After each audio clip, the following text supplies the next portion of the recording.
Já parou para pensar que boa parte do nosso dia a dia roda no automático? Desde a primeira coisa que a gente faz ao acordar até o caminho de volta para casa.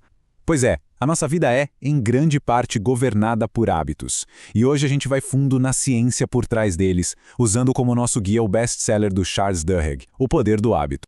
E o legal deste livro é que ele vai muito além daquela história de é só ter força de vontade. Ele é, na verdade, um verdadeiro manual, todo baseado em neurociência, que ajuda a gente a entender por que fazemos o que fazemos e, o mais importante, como dá para assumir o controle e redesenhar esses padrões para, de fato, transformar a nossa vida. Para a gente entender tudo isso direitinho, vamos passar por 5 pontos-chave. Primeiro, por que nosso cérebro ama um piloto automático? Depois, a gente vai decifrar o famoso loop do hábito.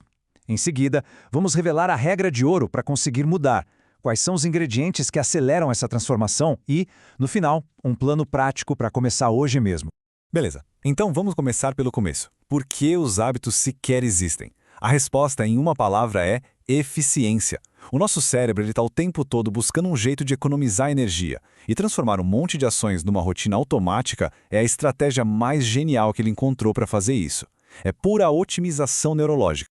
E olha só essa citação do próprio autor que resume tudo perfeitamente. Um hábito, ele nasce como uma decisão consciente. Só que o curioso é que, depois de um tempo, a parte do cérebro que pensa, que decide, simplesmente se desliga. E é aí que mora tanto o perigo quanto a solução. O comportamento vira automático, seja ele bom ou ruim. Então, mas como o cérebro constrói essas rotinas na prática? A ciência descobriu um padrãozinho de 3 passos, um ciclo neurológico que é a base de todo e qualquer hábito que a gente tem.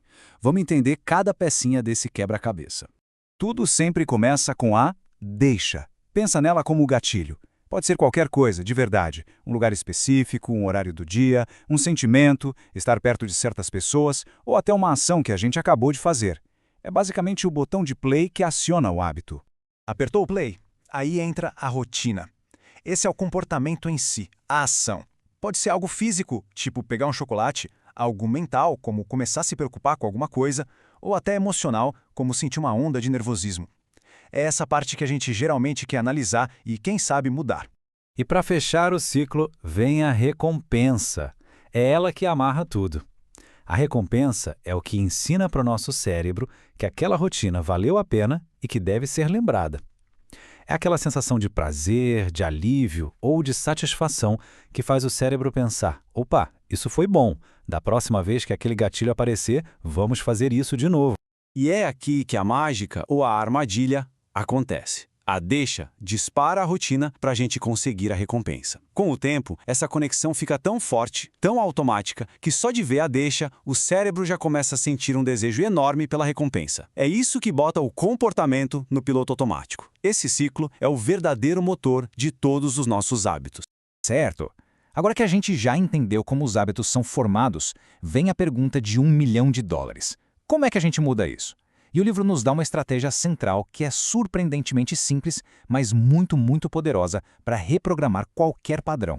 E aqui está ela, a regra de ouro da mudança de hábito. A grande sacada não é tentar apagar um hábito, o que é quase impossível, mas sim transformá-lo. A gente mantém o gatilho, a deixa, e a gente mantém a recompensa, que o cérebro já ama e espera. O que a gente faz é trocar a rotina, que fica no meio do caminho. Vamos ver um exemplo prático para ficar bem claro. A deixa, chegar em casa depois de um dia exaustivo. A rotina antiga, se jogar no sofá e ficar por lá. A recompensa, um belo alívio do estresse. Agora, usando a regra de ouro. A deixa continua a mesma, e a recompensa desejada também. O que muda é a rotina. Em vez de ir para o sofá, a pessoa faz uma caminhada. O resultado final? O mesmíssimo alívio do estresse, só que agora com um hábito bem mais saudável. E só uma pequena pausa aqui, se essas dicas estão ajudando a clarear as coisas, que tal dar uma força para o nosso trabalho? Deixa um gostei e se inscreve no canal, porque isso ajuda muito a gente a continuar trazendo mais análises como esta. Ok, então trocar a rotina é a parte mecânica da coisa. Mas existem 2 elementos que funcionam como verdadeiros aceleradores, sabe? Eles fazem a mudança não só acontecer, mas durar de verdade. O primeiro deles são chamados hábitos angulares. Pensa neles como a primeira peça de um dominó. São pequenas vitórias que, quando conquistadas, desencadeiam uma reação em cadeia positiva. O exemplo clássico é o exercício físico. Quando uma pessoa começa a se exercitar, é muito comum que, naturalmente, ela comece a se alimentar melhor, a dormir melhor e até a ser mais produtiva. A chave é focar numa mudança estratégica que vai gerar várias outras. O segundo ingrediente, e olha, talvez esse seja o mais importante de todos, é a crença. Para um novo hábito realmente se firmar, especialmente naqueles momentos difíceis, de estresse, de tentação, é absolutamente vital acreditar que a mudança é possível. Essa convicção que vai sustentar o novo padrão até ele virar automático. Então, beleza. Com todo esse conhecimento em mãos, como é que a gente parte para a ação? O livro nos dá um plano de 4 passos bem prático para a gente poder diagnosticar e redesenhar qualquer hábito de forma organizada. Funciona assim. Primeiro passo, identificar a rotina. Qual é exatamente o comportamento a ser mudado? Seja específico. Segundo, experimentar recompensas diferentes. Tentar descobrir o que aquele hábito está realmente satisfazendo. É tédio? É necessidade de socializar? Terceiro, isolar a deixa.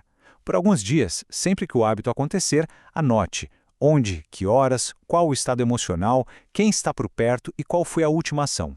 Isso vai revelar o gatilho. E quarto, com o loop todo desenhado, é hora de criar um plano de ação consciente para quando a deixa aparecer de novo.